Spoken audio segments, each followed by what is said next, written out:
I should be homeless while he goes home to his 3-bedroom house in a nice neighborhood and rubs his feet together under his nice comforter set, his nice sheet set, and watches his 70-inch TV on the wall and twiddles his thumbs together while I'm out in my car in the cold. Talking about he's gonna give me a blanket for Christmas so I don't be cold. So I ghosted my boyfriend on New Year's Eve, and I have not spoken to him since. Before I get into this, I just want to say that me and my boyfriend, we have been together for a year. Well, almost a year, 11 months. A year on February 2nd, we will have been together, okay? My boyfriend is also 34, grown man. He also is a homeowner, has a pretty good job, and also has a business that he's starting. So let's start there, right? So recently, obviously, like you all have known, I've become unemployed.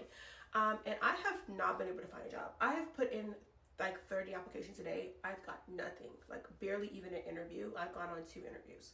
So I've been literally struggling, and I no longer have the funds to afford these bills, okay?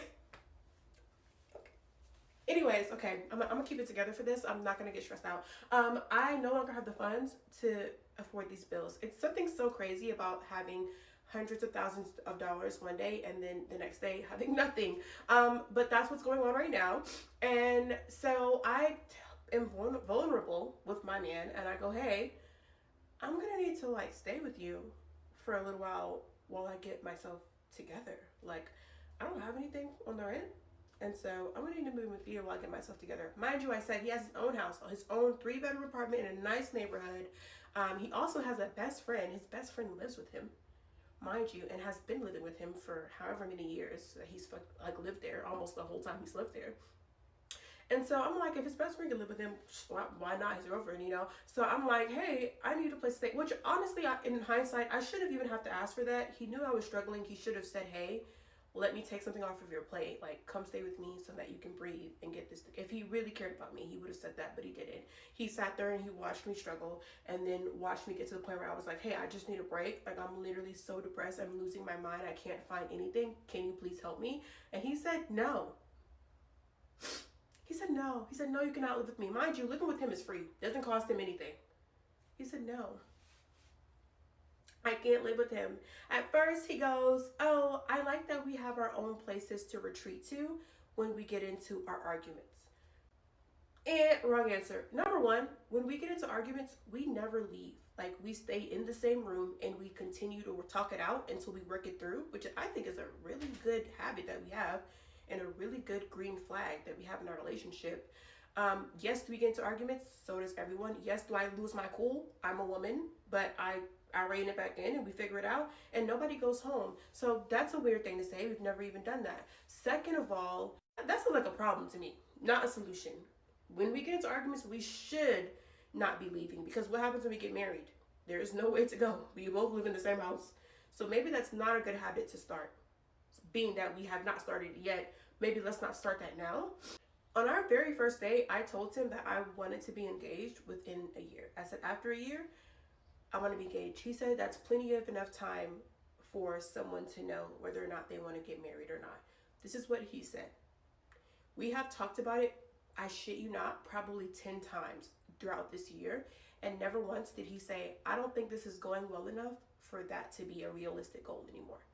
Never once did he say, hey, like, let's pump the brakes. I don't think that we're doing that well for it to get to that. So I'm thinking we're doing well. We're on schedule. After a year or a year and a half, we'll probably get engaged. Then he goes, I don't think I want to live with someone again until I'm married to them, which is some new boundary that he literally just made up, because he's never said that the whole time we've been together. And I go, maybe it's not a good idea that you live with someone after you already got married to them, because what if you guys are not compatible to live together and you don't know that until after you're already married? Then what? That's really dumb, actually. And so I'm like, okay, that's a completely new thing. But granted, it's been a year. We set our goal for a year. Are we going to get married? And he goes, no, that was your goal. Since when was this my goal? It was my goal, but like, I thought we were in agreement, because you never said that we weren't in agreement. Clearly, I made all this up in my head, and this was never a goal. I just thought it was a goal because I continuously talked about it. And he never said that it was unrealistic. As a matter of fact, he said the quite opposite, that it was a realistic goal to have. And never once, as we neared to the end of that year, did he ever say, hey, I don't think we're close to being married. So imagine my surprise when he says, I don't think we're close to being married. We still have things to figure out. Because a couple of nights ago, I got super irritated at him and yelled at him and told him to leave my house. And apparently that's enough of a reason for him to be like, whoa, I don't want to marry her. All right. So yeah. And so I said, hey, I'm actually scared that I'm going to be homeless because I said, I'm actually thinking I'm going to be homeless because I don't have a job and these bills keep coming and I can't do it no more. I'm tapped out of resources. And I think I'm gonna end up, if you don't let me live with you, I'm gonna end up in my car, living in my car, something like being actually homeless. And he goes, well, plenty of millionaires have lived in their car before.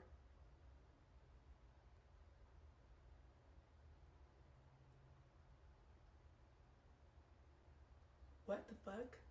So basically he said, yeah, no, I'm not gonna help you. I'm sorry that you're dealing with this. I know it's hard, but basically he told me that you never really do have anybody to depend on and you come alone in this world and you are your own person and you should be your number one priority because nobody else is going to be dependable, which I translated to he is not someone I can depend on. Why would I ever marry someone that I can't depend on? I'm a dependable person. I've had friends that I've let stay with me, that I've given a place to stay for free, that I've been able to like say, hey, you can lean on me. Like, don't worry about nothing. Take a break. I got you. So if I can be dependable to my friends, you can be dependable to your girlfriend. It's not a crazy concept. Yeah, we do come in this world alone, but relationships are the whole reason of everything. You should be able to depend on the people around you, on your community. They should be people that you can say, hey, you do owe a responsibility to the people you love and the people you care about. And apparently he doesn't think that way. And I don't think I can be in a relationship with someone who doesn't think that way. And so I decided that I kind of ghosted him. I just stopped talking to him and I probably will never speak to him again. That really turned me off. And yeah, that's why I broke up with my boyfriend, because he said it was okay that I be homeless.